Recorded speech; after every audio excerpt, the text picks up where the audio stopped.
През месец септември постъпилите на работа русенци са с близо 100 повече от предходните месеци. Трудовите посредници са осигурили заетост на първичния пазар на 376 безработни.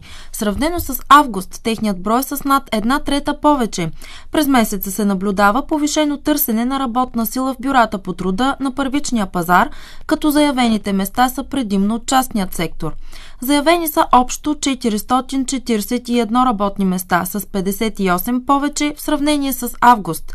В зависимост от икономическите дейности, най-много свободни работни места в бюрата по труда са заявени от преработващата промишленост, административните и спомагателните дейности, образованието, строителството и търговията, транспорта, хотелиерството и ресторантьорството. На какво се дължи това раздвижване на пазара на труда? Чуйте коментарът на директора на дирекция Бюро по труда Русе Баки Солак.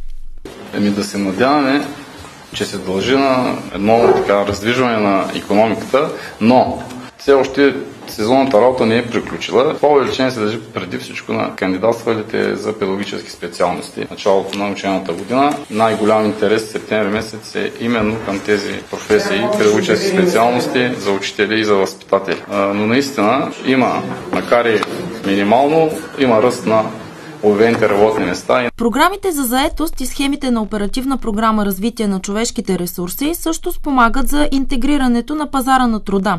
Една от тези схеми е Аз мога повече. По нея се осигурява възможност за повишаване на знанията и уменията на заети и самонаети лица. Предоставят се обучения за придобиване на професионална квалификация или обучения по чужд език или дигитална компетентност. Те са определени съгласно Европейската референтна рамка. Право да се възползват от тези обучения имат лица наети по трудово правоотношение и самонаетите лица. Чуйте в каква посока се развива схемата Аз мога повече. В момента колегите осъществяват подбор. Има досега от одобрените 2910, това е от началото на програмата, са включени 2260, като в момента се провеждат обучения за 48. Допълнителната бройка, която е отпусната, са за още 591 лица. В момента колегите осъществяват подбор и програмата продължава.